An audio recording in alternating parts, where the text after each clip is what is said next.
আমরা এখন আছি খুলনা শেখবাড়ির সামনে। শেখবাড়ির যে ভয়াবহ চিত্র আপনাদের মাঝে তুলে ধরতেছি, আপনারা দেখতে থাকুন আমাদের সাথে।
ওই কাইটে মেটে দোকানে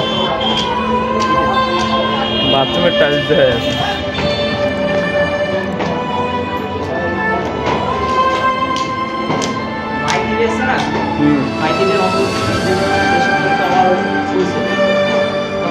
প্রথমে পোড়াইছে, তারপরে এই যত ভাঙার চেষ্টা করছে, এই যে টাইলসের কিছু হয় না।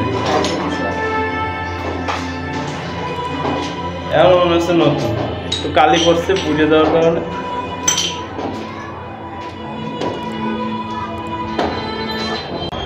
এই বাড়ি থেকে যত খুন গুম সমস্ত কিছু নির্দেশ দেওয়া হতো।